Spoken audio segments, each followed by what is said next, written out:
Hello, welcome to the 214th episode of Just Shoot It, a podcast about filmmaking, screenwriting, and directing. This episode is brought to you by patrons Merlin Kamotzi, Kentrell Barnes, and Jamie Sadler. I'm Matt Emo. And I'm Warren Kaplan, and today we have Martha Stevens on the podcast. She is a director. She's had 4 features premiere at film festivals, the first 2 at South by Southwest, the second 2 at Sundance.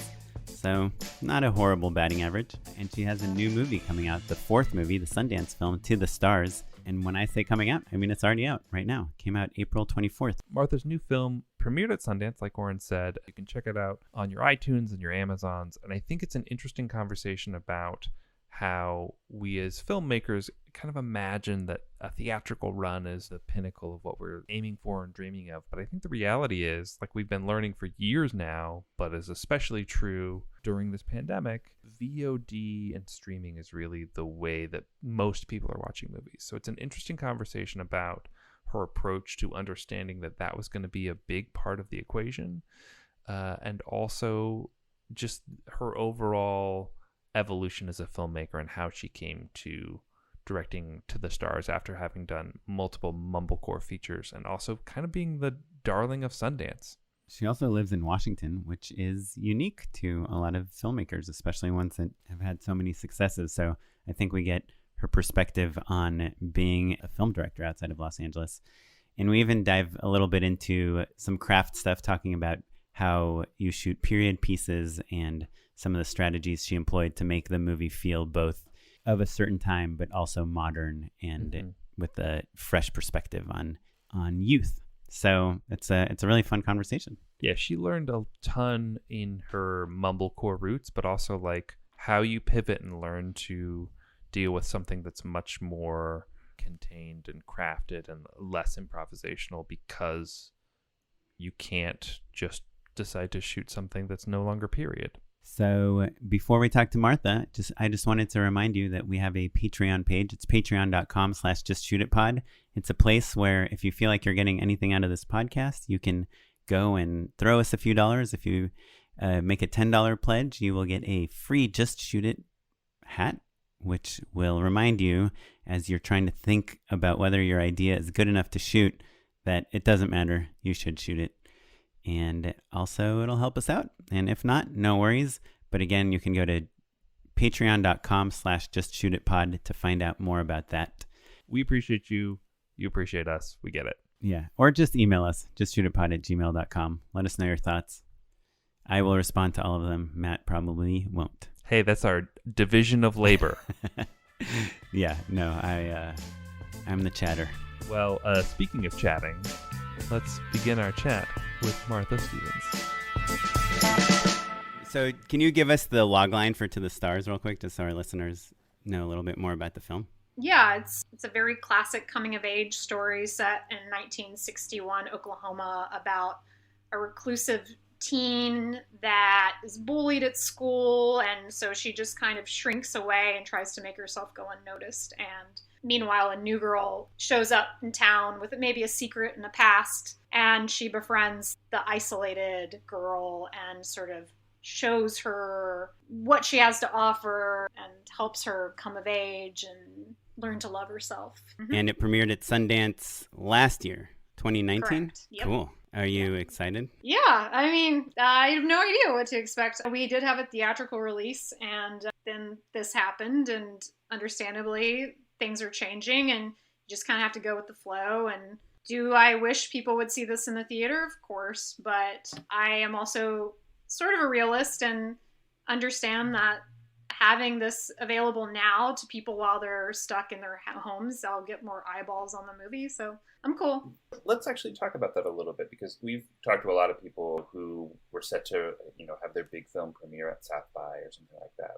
We've talked to a lot of broken hearts recently. As much as I, am a purist and I prefer to see movies in theaters, I understand that's just not, I'm in the minority. And so I feel like at this point, getting to have a theatrical run it's almost like for the filmmakers more than it is for the audience. Sure.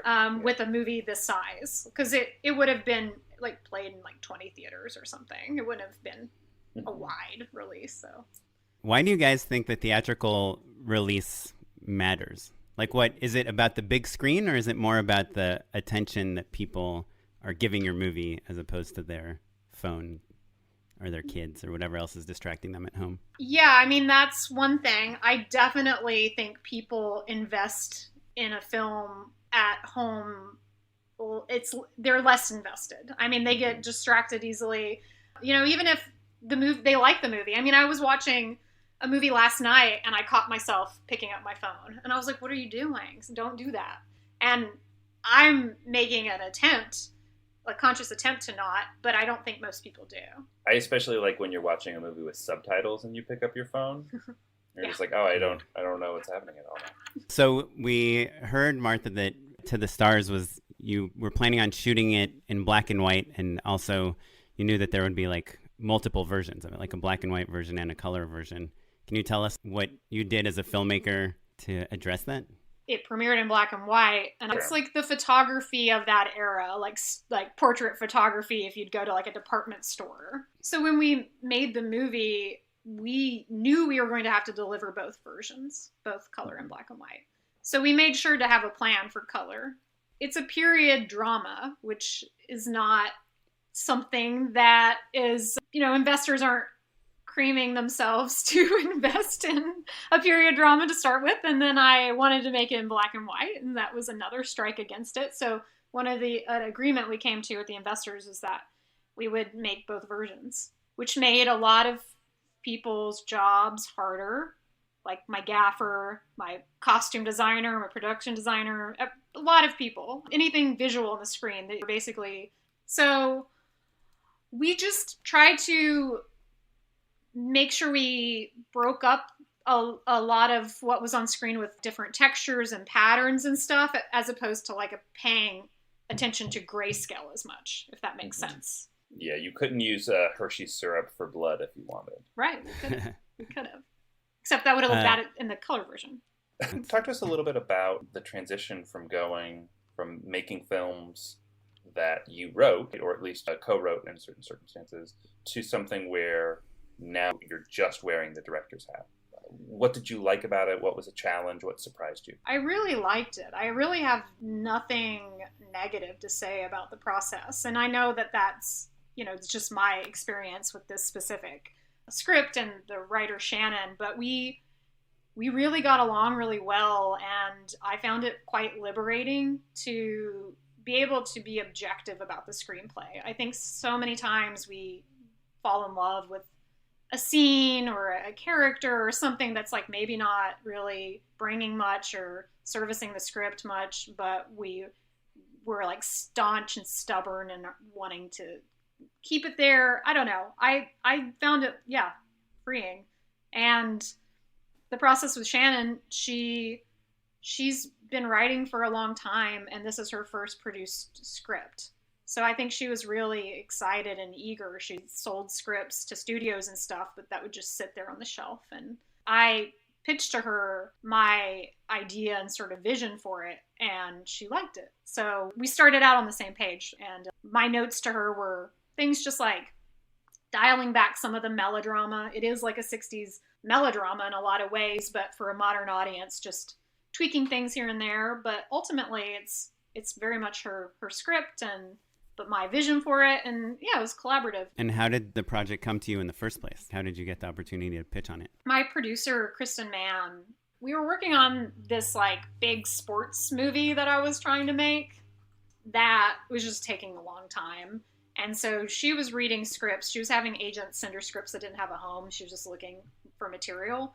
And when this one came to her, she really liked it. And once I started expressing interest in looking at other people's scripts, she thought this would be a good fit for me. What were you competing against other directors that you know of? I'm not really sure, because this is like a different process than when my agent sends me a script that I have to pitch on. This is much more friendly and organic, I think. But I think Kristen really wanted me for it, and then she just had to let me talk to Shannon and convince the other producer that I was the right fit. Can we maybe even back up a little bit more? Just like Passenger Pigeons was your first film, right? Yes. And that premiered at South by? Yeah, somehow. 2 movies at South by, and then 2 movies at Sundance. So that's a hot streak. And there must be like a film festival EGOT, right? What's the film festival equivalent of like a premiere at Sundance, a premiere at South by? You have to get to Cannes and Tribeca, I guess, as well. Anyway, the point is, a hot streak. I was going to say Landho did play at Tribeca. Oh, there you go. Yeah. But I have never played at Cannes. So. Yeah, there's got to be a great acronym out there for it. But the point is that you're killing it, right? But with movies that feel very specific and regional and intimate, they're not packed with movie stars or, they're really like humanistic stories, it seems like. And so that's a very impressive track record of these kind of intimate, small, painterly films. Tell us about how you got your start on those first few features. I think it's really about the right time and place sort of situation. So with Passenger Pigeons, I made that with like 3 friends for $7,000. And it was at a time where mumblecore filmmaking was, a thing. That was 2010, right? Yeah, it premiered at the South by Southwest in 2010. So it was just at a time where like those sorts of movies, like people were willing to sit and watch like a rough around the edges $7,000 feature. So, and filmmakers like Kelly Reichardt were making like a little bit bigger than that, but like her version of these sort of American realism, like looking at sort of hard scrabble communities. And so I just was really interested in making a piece that talked a little bit about sort of where I'm from and mountaintop removal and coal mining and sort of just how a community like that lives after a miner dies in an accident. And so it's like it was a very ambitious, like Robert Altman inspired big ensemble movie. And yeah, I don't know. I kind of made it and I just hoped it would play at South by Southwest. But beyond that, I had no other expectations for it. The goal was just to play at a festival and to get my name out there. And I was sort of looking at like some of my peers, like what they were doing, like Aaron Katz and like Joe Swanberg and those guys. Yeah. And so I did it again with Pilgrim Song was 2 years later with a little more money. It was like a $25,000 movie. What did you shoot Pilgrim Song on? By that point, 2012, you're probably at least like on a red camera or something. Yeah, it was a red. Yeah. Yeah. Yeah. I mean, these movies were made through like sourcing and stuff. So I could just do whatever. I didn't have anyone to answer to. And like, yeah, the whole point was to play at festivals, not make money. Well, I think a lot of our listeners would think like, oh, you made this feature that's a very, like Matt said, specific movie that takes place in Kentucky. It plays at South by. This is like the same time Winter's Bone comes out. And that kind of genre almost seems hot in a way, right? As silly as that sounds. And then I think a lot of our listeners would think that if you accomplish that, then the studio offers come in. Then you get to do a big movie. You had a poignant feature premiere at South by. So then were you waiting for that and then you made Pilgrim Song, or were you not even really expecting that type of response? Oh, I wasn't expecting that sort of response just because, I mean, I did go to film school and our film school was run like a little studio system, but I was completely ignorant in terms of, it was more like, here's your script, go pitch it. And then you get the green light. But like really like all of like the nuances and stuff of like the business side of I had no idea what I was doing.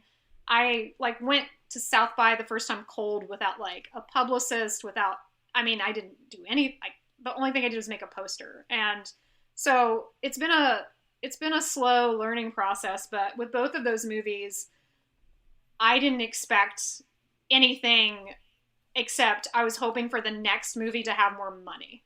Beyond that, I was expecting it to be financed by like, indie financiers, and I was expecting it to be for very little money still. It was after Land Ho that I started to expect bigger things, and yet that still didn't happen either. So. And was that because Land Ho was a Sundance film? Do you feel like that, like the Sundance versus South by kind of put you in a different circle of filmmakers? Well, it was Sundance, and also it was a movie that we made for $300,000 and we sold it to Sony Pictures Classics for $1.7 million.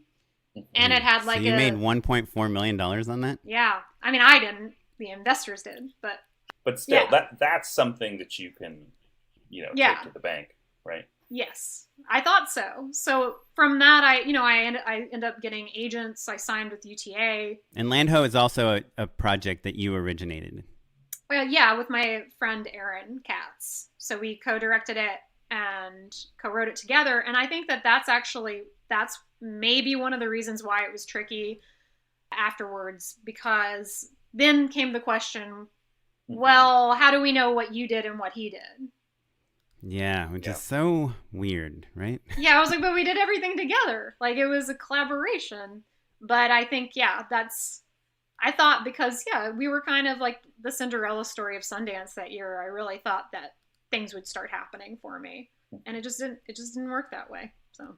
Yeah, there's this weird idea, right, that people, that like this auteur idea that like a film is made by like one person, when in reality, no director makes the movie and doesn't get notes and doesn't see how audiences react and doesn't change things, and or collaborate with a huge team of people.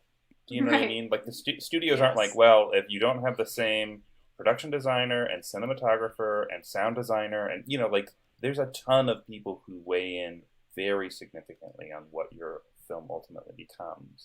So like it's such a weird disconnect between thinking like, oh, co-directing and the collaborations of the rest of the cast and crew are less important somehow. It's so strange. Yeah, I agree. Yeah. So Landho comes out at Sundance. You're the darlings. You have a giant sale. And then can you tell us the time between Landho and To the Stars? What's happening? Yeah, it's 5 years. 5 years. And it felt so, there were highs and lows. Like we won a Spirit Award in 2015. We won the John Cassavetes Award. So there was like another moment where I was like, all right, here it is. This is going to help me get my next big thing. And it didn't end up that way. And I was, like I said, working on a script, like a big female sports comedy, kind of in the same vein as like The Bad News Bears and Slapshot. And that was my baby. That's what I wanted to make. And it ended up getting set up with some producers and we just couldn't get cast attached. And so I started to learn how much slower the process is once you have more money and you need bigger actors and it's a bigger project, like how much longer it takes to get going than these like little like guerrilla style, films we'd been making up until then. Wow. I guess that's the other thing. Neither Matt nor I have had Sundance films, unfortunately. But I think that we imagine that if we had, it would be easier to go to cast and be like, hey, I just had a movie at Sundance. Here's a great role for you. There's a budget, multi-million-dollar budget. Yeah. But it's still not easy, you're saying? No. I mean, it's just like, there's such a long channel of, you write something, you find the producers start sending offers, the offers go to the agents may or may not pass it along. That actor may be interested, maybe not, but then they might have like a year where they're busy and they won't. It's just like, it's kind of a miracle that anything gets made, frankly, because of how long things take. So, yeah. So during this whole time, are you writing other things and direct? So, I mean, I was reading scripts. I was pitching on stuff here and there. And yeah, I was like working on developing a couple of TV shows and stuff. But for the most part, when I wasn't developing my big like sports film, I was then trying to develop like To the Stars, which, took some time to pull together and stuff. So yeah. Right. And so, who ended up financing To the Stars? To the Stars is financed by a group out of North Dakota called Northern Lights. And they did It Follows, I think is like maybe the biggest movie that they financed. So I think it's really interesting that, you've got this other project going that you're really excited about. And I think that it's easy for filmmakers to think, oh, my passion project is the one that's going to go. I've got all this momentum behind me. And then to pivot and to make something different because it spoke to you, but also that the opportunities kind of come together. I think there's a little bit of a head game that people have to play, being okay with knowing that sometimes things have to go on the back burner. sometimes certain projects just come together faster than others. Yeah. Sometimes you have to be okay with putting something on the shelf, which I had to do. And now I'm back. I'm still trying to get that movie made that I was trying to make 6 years ago. And it's okay. You can come back to stuff. It's like, I don't know. There's no shame in that, I don't think. So let's get back to the stars. Can you tell us a little bit about making that movie? Like, where did you guys shoot it? We shot it in Oklahoma. We were based in northwest Oklahoma in this town called Enid. And we shot, all over northwest Oklahoma. And we shot it in 20 days. Actually, technically, I guess 20 and a quarter. We had a day that we kind of lost because of crew-wide food poisoning. Ooh. Oh, no. Yeah. I got food poisoning on the set once, but it was only the vegetarians who got sick because we were the only ones who ate vegetables. So it was just like 4 of us. Yeah. I think this was like during the whole like romaine lettuce thing of 2018. I didn't get sick, and luckily our actors didn't get sick, but most of the crew got sick. Yeah. So were you shooting that day and then slowly people are like, I gotta get out of here? Yeah, it was surreal. It was like something out of a horror movie. I hear murmurings like some of the wardrobe girls were down, and then I look over and my DP is like in a ditch puking, and I was like, what is happening? And then they're like, you need to go ahead and go to the next location. So I went ahead, and like my DP and I would ride together. Like we shared a rental car, and I had to leave him behind. I felt so weird, but they were taking a van around picking up different crew members that were sick. And so then I get to the next location, and it's like everyone's in the yard of this house, like puking, and like in the flower bed puking and stuff. And we had to call it like, at that point. Here we are, Hollywood film crew, here to come to your town. Oh wait, we're barfing in your front yard. They let us come back and shoot. Amazing. Oh. Were you able to bring people from that had worked on your previous films, or was it just the people who were nearby, basically? Yeah, I used the same editor and my same, like, I have a little, group that I work with from film school. Like my DP and my editor I've known since I was 18, and I love those guys, and I love making movies with them. And I think having that sort of shorthand is so important when you're rushing to shoot a feature in 20 days. So I'm kind of of the mindset, like, it's these guys or nothing right now. Like I hope to always work with. Especially when you're doing like a 20-day shoot, it just seems like there's not a lot of room for error. And on top of that, a period piece. Can you tell us a little bit about like some of the challenges of the period piece? I mean, it was a big reason why I was attracted to the project, because I love period pieces. I love being able to be absorbed in another time and place. And so you could have told the story now, but that I don't know if I would have been as interested. And I think like what I was most naive about in terms of the period aspect was just how long it would take to do hair, makeup, and wardrobe, and how long that would eat into time. Like usually on an indie set, you're like waiting on camera, right, and stuff. Or waiting for the cops to leave, right? So you don't see what you're doing, right?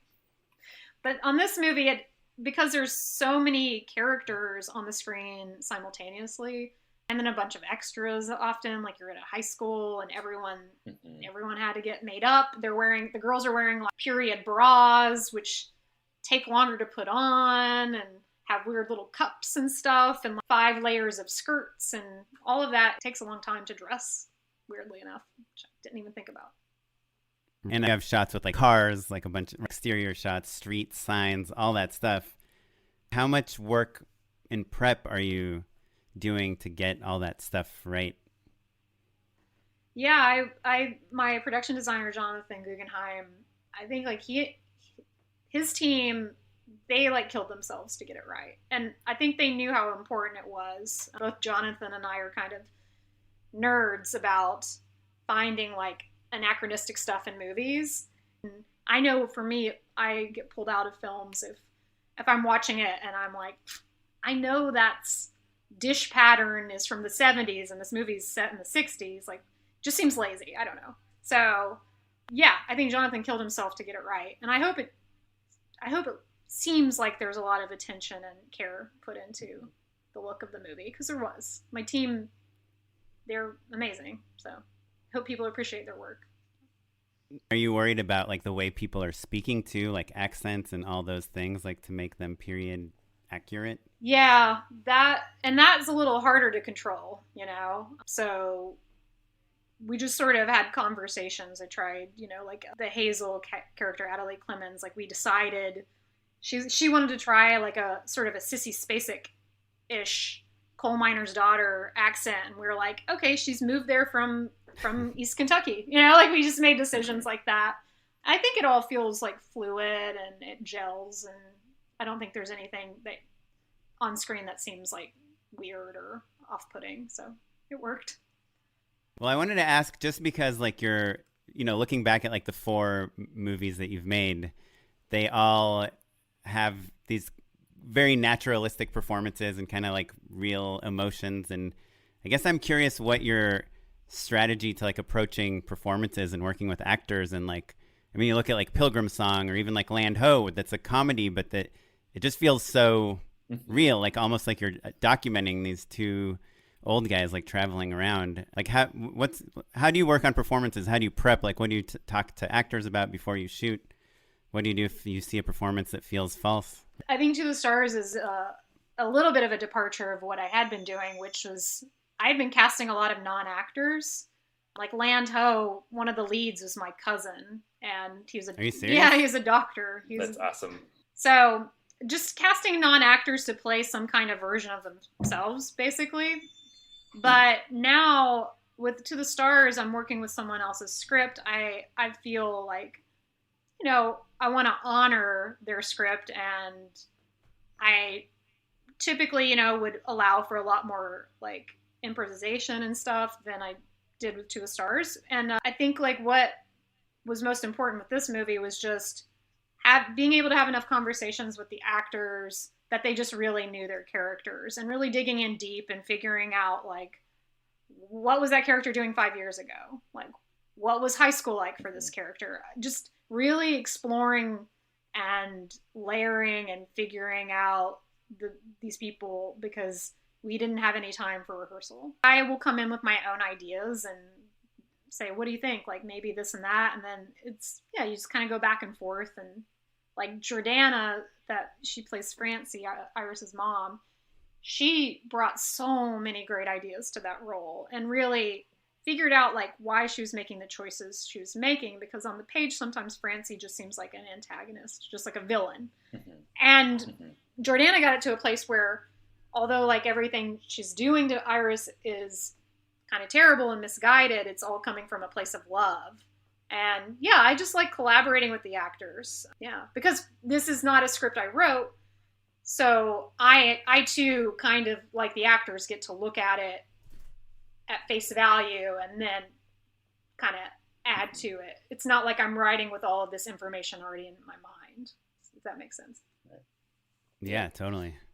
I'm curious on that same topic, if you had weighing the differences or the challenges of a period piece with kind of like a pre-existing sort of visual style, like I feel like your other movies, it seems like they have a lot of tableaus and they're kind of like, they allow for improvisation, you know what I mean? Yeah. I think mumblecore in general is kind of designed to let naturalism sort of flow.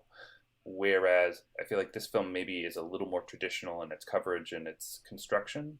Was that a conscious decision? Was that because of logistics or trying to try something new? Talk to us about the visual style a little more. Yeah, I mean, I think if I had been given whatever I needed to make movies, that I don't think I would have necessarily made these sort of documentary style films that I made at first. It was out of the necessity. I didn't have I didn't have tools or toys or things to play with. Like, it was handheld because it had to be, not because that's necessarily my aesthetic choice. So with To the Stars, I was finally actually getting to dig in, I think, and we were able to like hone something sort of specific and construct scenes in a way that we've never been afforded the luxury of doing before. So we tried to choose lenses and frame shots in a way that sort of reflected films of the era where the movie set, but using sometimes some more modern techniques, like having a scene that's like all steady cam. So just like trying to find the balance that it doesn't feel like it's just hokey trying to be this, you know, like love letter to the 50s, but also not be so modern that it takes you out of the world. So yeah, I think that stuff's really interesting because like you look at like an amazing like $3,000 South by film that's like all handheld and a lot of non-actors and, you know, just these super naturalistic performances in incredible locations, right? Like Land Ho is like just so beautiful because you're, you know, shooting in a different country and you everything just feels real because you can do all these super wide shots. And then when you do like a period piece, you know, your production designer and your DP come to you and they're like, okay, this is the one angle that works. You know, if we look in this angle, there's like a giant crane doing construction. There's a McDonald's. And so it's a different type of limitation. But most of what I personally have worked on is more like that. We have storyboards. We're like, this is the direction we're shooting. This is the set we're building. This is the set we'll fix in VFX. And we're going to lock down the camera. And it's a little like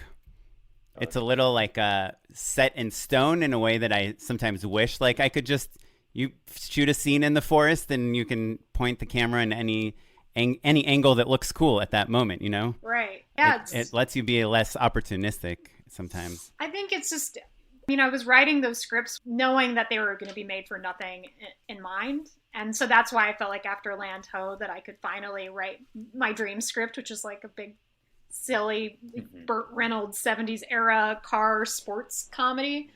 So yeah, I mean, I think I know personally that I'm really tired of making movies the way I did make movies. And like, I really would prefer to make really polished films. But I'm glad that I was going to make a joke before of like your DP is like, oh, my shoulder's not so sore this time around. Right.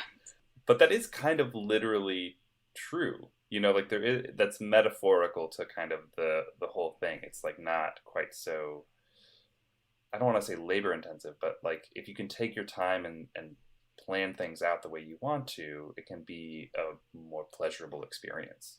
Yeah, this was like a weird medium where I feel like we didn't quite have the money and time to explore that in that way, but also we did have more tools and things to use to tell the story. Yeah, well, that's always the balance, right? Like I feel like I personally love, you know, I'm always want to use the Steadicam or the jib arm or the dolly, and then I'll go watch something else that's just shot handheld, and they spent time on the performances instead of the cinematography, and I'm like, oh man, I know, but it's like really it's nice. Give and take, you know, really, because if I see a movie these days, if I see a movie that's like more geared towards performance, but visually is like, I just don't like it as much usually. I mean, I like a good performance, but I mean, film is a visual medium and I want to be immersed in something, you know, that's special. Well, I have two more questions real quick. One is going back to you saying that you've just worked with a lot of non-actors.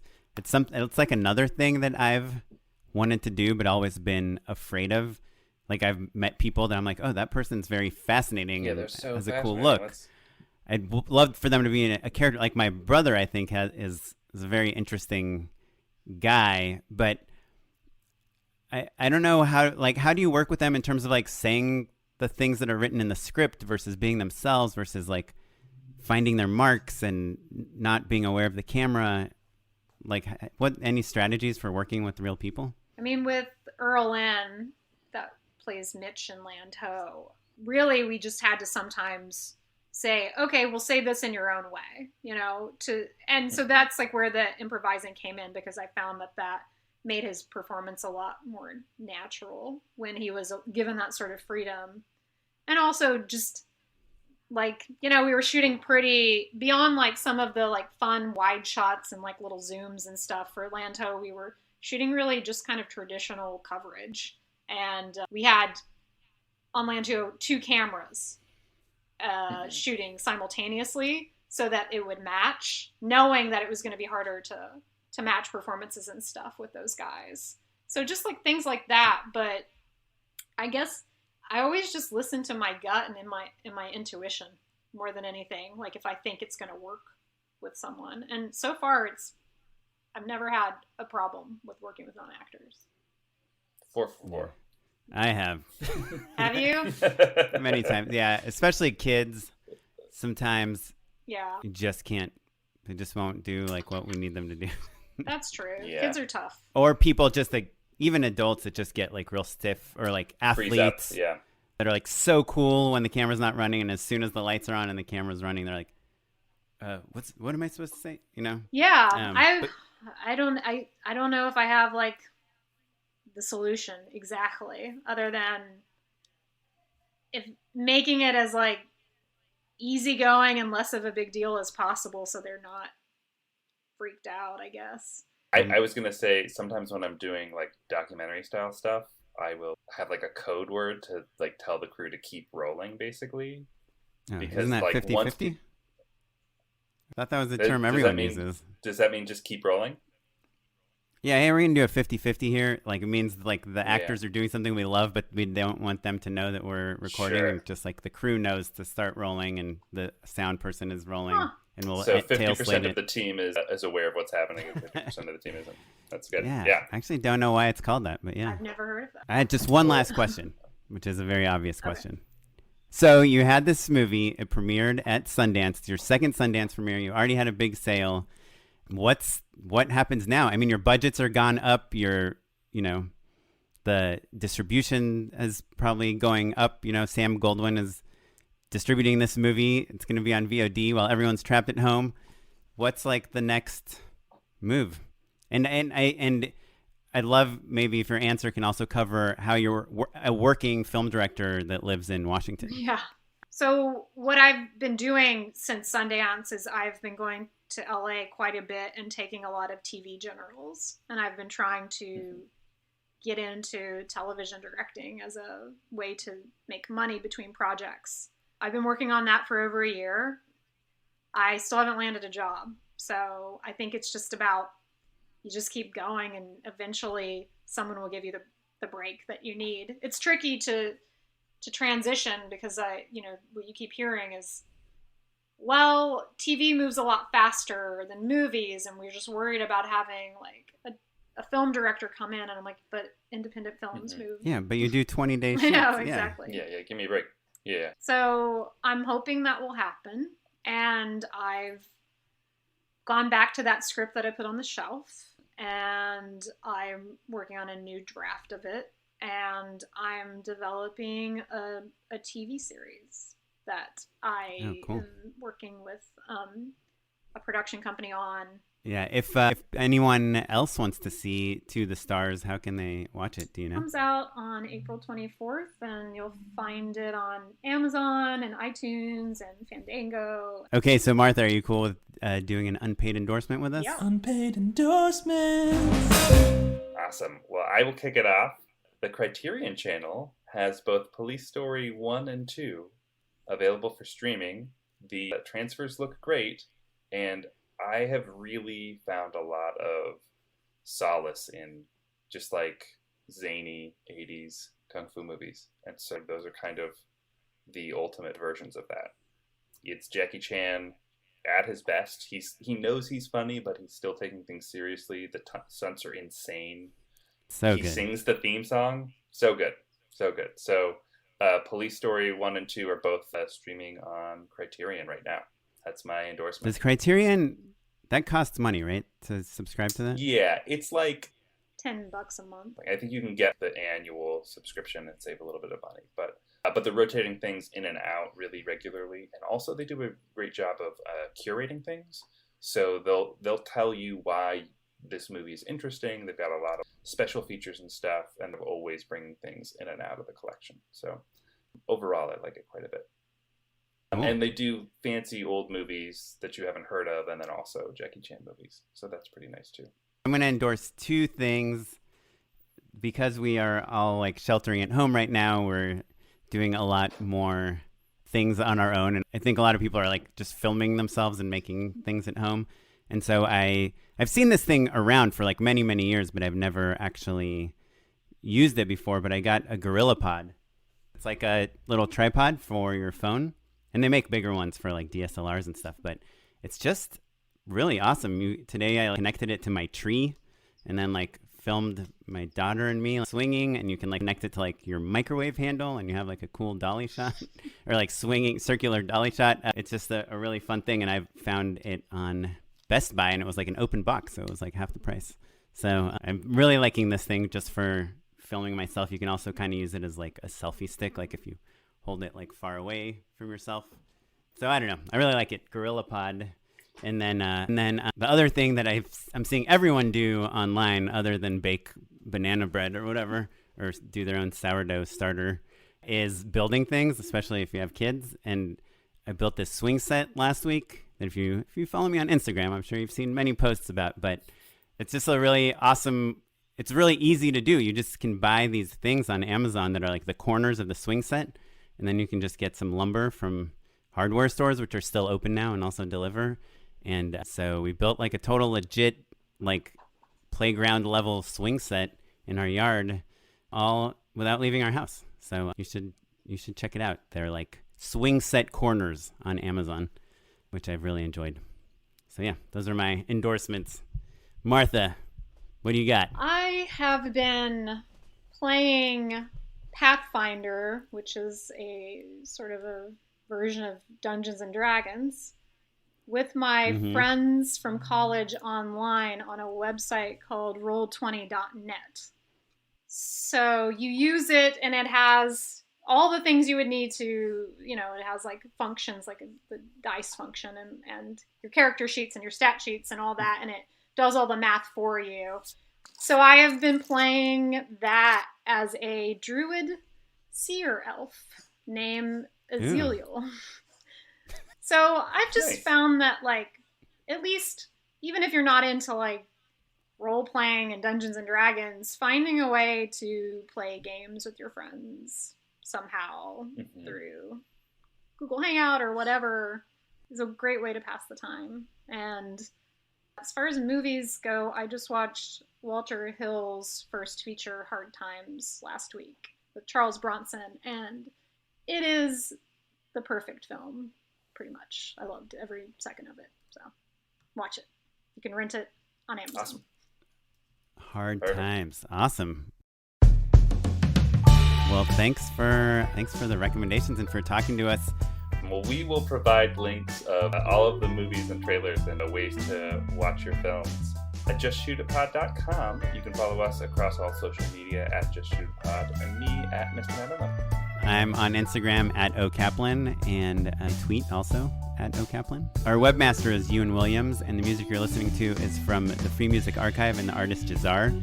And stay safe, and we'll catch you next time. Bye. Thanks, everyone. Bye.